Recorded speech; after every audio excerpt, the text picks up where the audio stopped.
fe internacional, y fue San Pablo quien convirtió el cristianismo en una fe internacional.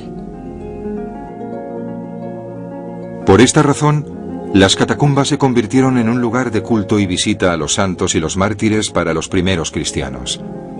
Durante siglos, los fieles cristianos rezaron y rindieron culto a los mártires, arrodillados en las catacumbas, reverenciando las tumbas de quienes habían muerto por sus creencias religiosas. Este altar de catacumba del siglo VI, ahora en ruinas, se usaba para rendir culto a los mártires. Las pinturas cercanas nos permiten comprender mejor estas prácticas iniciales. Las pinturas de las catacumbas nos proporcionan las mejores pistas sobre las prácticas de los primeros cristianos, y hay imágenes de grupos variopintos de personas sentadas alrededor de mesas, tomando vino y comiendo pan. Se trataba de una ceremonia muy sencilla y conmovedora. Los expertos creen que esta sencilla comida comunitaria consistente en pan y vino, representada en numerosas pinturas de las catacumbas, instaura el origen del ritual que terminó caracterizando la misa católica.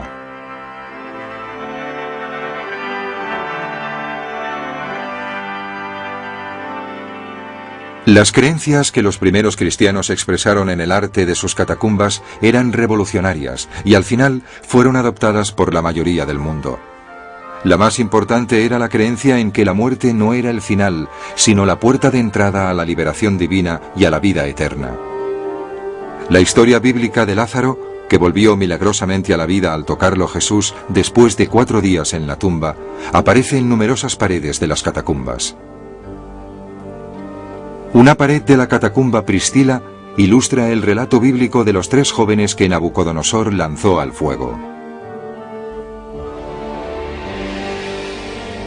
Eran 3 muchachos hebreos a los que el rey de Babilonia había lanzado a un horno en el exilio y cautiverio hebreo en Babilonia, y que no se quemaron gracias a la intervención de Dios. De modo que esta es una de las maravillosas imágenes arquetípicas de la salvación de las garras de la muerte que abundan en el Antiguo Testamento y que los cristianos utilizaron como símbolos de su propia salvación. Dios nos salvará del mismo modo que salvó a los 3 muchachos hebreos del fuego del horno de Babilonia. Curiosamente, los primeros cristianos eran reacios a representar directamente a Jesucristo en las paredes de las catacumbas. Pero casi todas las catacumbas de Roma contienen una curiosa imagen, la del buen pastor. El buen pastor puede entenderse en cierto modo como una metáfora de Cristo que refleja la que él mismo usaba en los evangelios. Él se describía como un buen pastor. El uso del buen pastor en las catacumbas cristianas es una forma de representar a Cristo implícitamente. En estas paredes aparecen animales de todo tipo, como el pavo real, que era considerado un símbolo de renacimiento y vida eterna. Las catacumbas también estaban decoradas con imágenes de jardín. El jardín es uno de los principales temas del arte funerario pagano de la antigüedad, adoptado por los cristianos. Se creía que el más allá era un hermoso jardín donde encontraríamos todos los placeres de esta vida. Y las imágenes de las catacumbas cristianas incluyen muchos de estos temas de jardín. Encontramos pájaros, flores, espalderas, arquitectura de jardín, descripciones de las estaciones, de los cielos. Los primeros cristianos tomaron voluntariamente símbolos y elementos mitológicos griegos y romanos para inspirarse en las catacumbas. En muchas paredes aparece Hércules, el gran héroe mitológico famoso por su valentía y su fuerza. Aquí, Hércules está matando a la hidra de Lerna, a la que le brotaban 2 cabezas por cada una que perdía.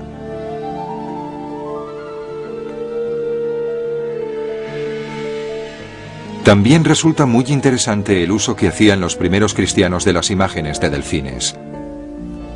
Los delfines son símbolos grecorromanos. Son los animales marinos que, según las mitologías griega y romana, conducían las almas por el mar hacia el más allá.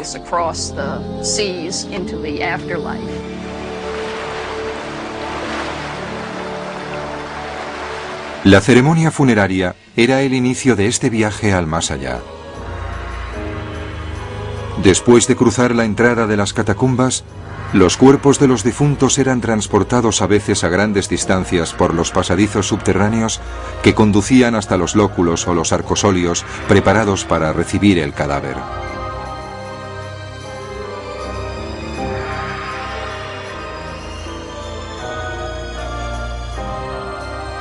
Los cadáveres no se embalsamaban en las catacumbas. Se envolvían en un sudario y se situaban en estos nichos, muy poco profundos, en la pared. Y después se sellaban las tumbas con placas de piedra o de arcilla.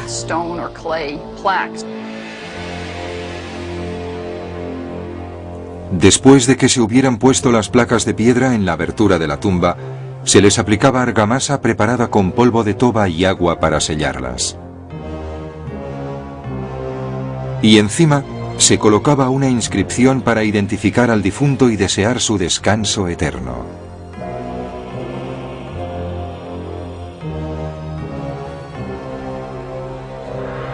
Es probable que la expresión moderna "descanse en paz" se remonte a las inscripciones de las catacumbas, donde se indica que los cadáveres descansan en ellas, y con la expectativa de resucitar después de su descanso.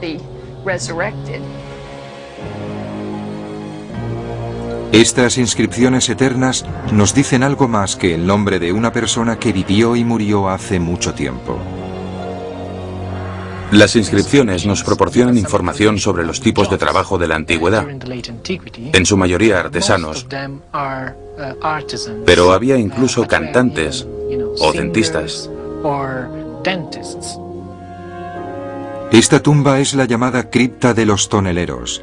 Se llama así porque estos antiguos toneleros fueron sepultados tras una pintura que representa un grupo de hombres que posan junto a uno de sus toneles. Las inscripciones también nos proporcionan una idea del promedio de años de vida en la antigüedad. Por ejemplo, sabemos que los hombres vivían un promedio de 22 a 25 años. La gente solía morir muy joven. Como veremos, incluso la muerte de un niño se convertía en un monumento a la antigua creencia de la vida tras la muerte.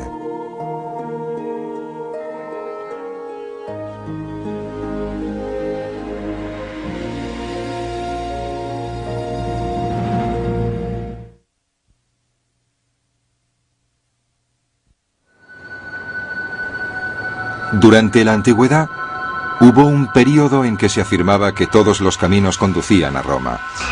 El año 400 después de Cristo, la vía más importante de la antigua Roma era la Vía Appia. En aquella época ya se habían construido las catacumbas más grandes y complejas. Pero se estaban excavando más y pronto habría casi 100 kilómetros de cementerios subterráneos debajo de la ciudad. Era una auténtica ciudad de los muertos, una necrópolis. Esta era la más grande, y los antiguos cristianos la denominaron Domitila. La creciente necrópolis.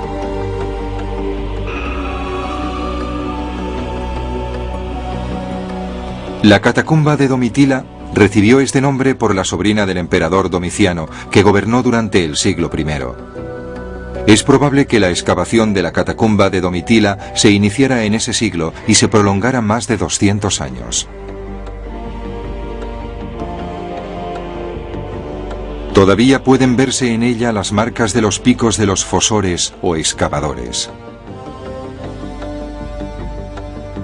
Esta es la tumba de Diógenes, el excavador, y aunque su retrato se ha desvanecido, este esbozo se hizo antes de que desapareciera por completo en el siglo XVIII.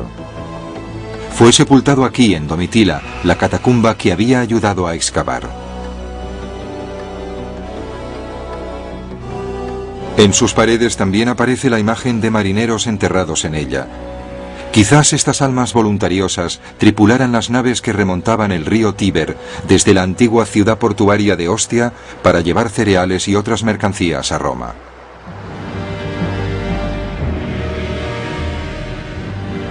La catacumba de Domitila es una maravilla de espacio y de eficiencia. Con 4 o 5 lóculos excavados uno sobre otro en la catacumba, hay por lo menos 10 tumbas amontonadas en las paredes cada 2 metros de pasadizo subterráneo. A finales del siglo V había 750.000 personas enterradas en los túneles de las catacumbas que rodeaban la antigua Roma.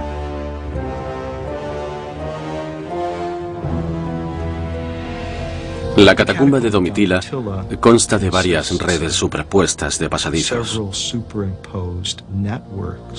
Es una de las catacumbas romanas que presenta con mayor claridad una organización cuadriculada.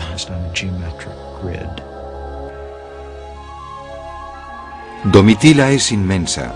Hay más de 12 kilómetros de galerías y pasadizos funerarios que los arqueólogos han explorado y trazado en mapas.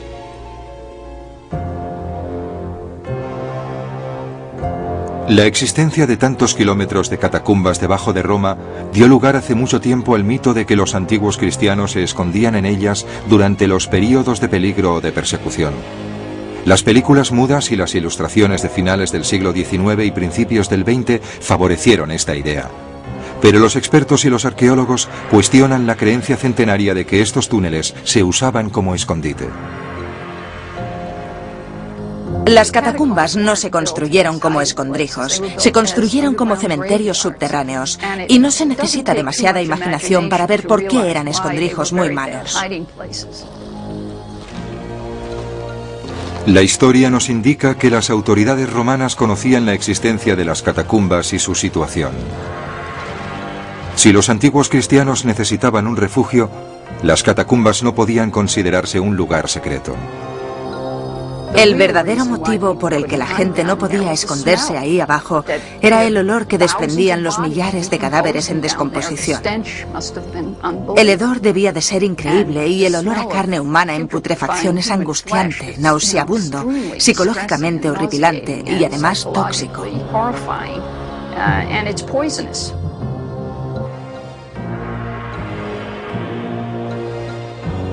Aunque no se escondían en las catacumbas, parece que los artesanos y los pintores las habían poblado para decorar estas elaboradas cámaras mortuarias.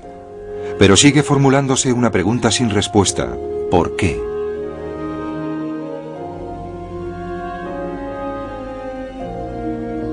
¿Por qué habría que decorar las catacumbas? Bien mirado, ¿por qué habría que decorar ninguna cámara funeraria? ¿Por qué decoraban el interior de las pirámides? La gente parecía creer que los muertos necesitaban esa clase de atención y que necesitaban un lugar de descanso agradable.